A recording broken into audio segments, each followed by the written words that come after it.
সেনগুপ্ত বাড়িতে ভরা পার্টিতে সূর্য অর্জুন ও দীপাকে ডেকে এনে অপমান করলো।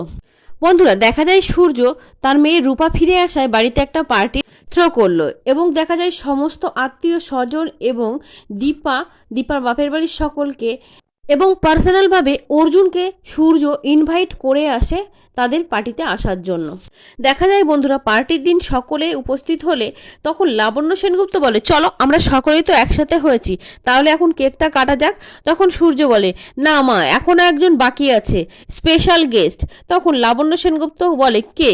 ঠিক তখনই অর্জুন সেখানে একটা ফুলের তোড়া নিয়ে হাজির হয়।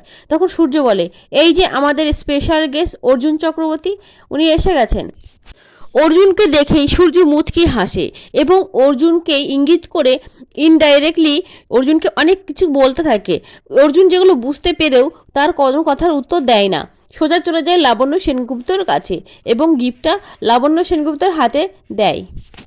অপরদিকে দেখা যায় দীপাকে একা দাঁড়িয়ে থাকতে দেখে সূর্য দীপার কাছে যায় এবং ইনডাইরেক্টলি দীপাকেও সে একইভাবে অপমান করতে থাকে। কিন্তু দীপাকে অপমান করার সুযোগ অজয়বাবু সূর্যকে দেবে না।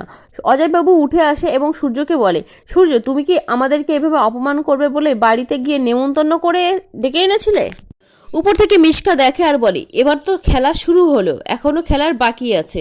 অন্যদিকে দেখা যায় প্রবীর সেনগুপ্ত অর্জুনকে বলে, এ কি অর্জুন, তোমাকে বসতে বলিনি বলে তুমি বসনি?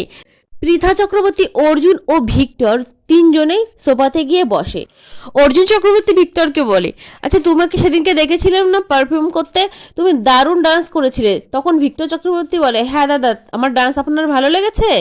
তখন দাদা বলে পৃথা চক্রবর্তী বুঝতে পারে যে অর্জুনকে ইনডাইরেক্টলি দাদা বলে ডাকলো ভিক্টর, কারণ ভিক্টর জানে যে অর্জুন চক্রবর্তী তার মায়ের প্রথম সন্তান।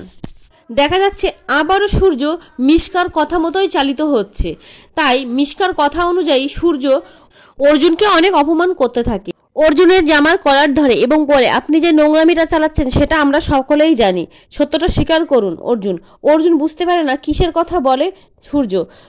অর্জুনের কলারটা চেপে ধরে সূর্য বলে, স্বীকার করুন যে আপনি দীপাকে ভালোবাসেন আর দীপা আপনাকে ভালোবাসে। এমন কথা শুনে রূপা খুবই রেগে যায় আর বলে, বাবা, আমি ভেবেছিলাম তোমার কাছে এসে সমস্ত কিছু ঠিক করে দেব, কিন্তু না, তুমি দেখছি একেবারে ঠিক হওনি। তুমি তো আমার মাকে বদনাম করতে ছাড়ছো না। আমি তোমার সাথে থাকতে পারবো না, আমি আমার মায়ের সাথে ফিরে যাব। তখন রূপা সূর্যকে বলে, তুমি কি জানো এই মিশকা আন্টি তোমার আর মায়ের জীবনটাকে নষ্ট করে দিয়েছে, আমাদের পুরো ফ্যামিলিটাকে নষ্ট করে দিয়েছে।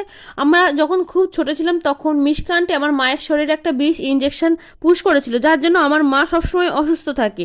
আর কি কি বলেছে তুমি জানো?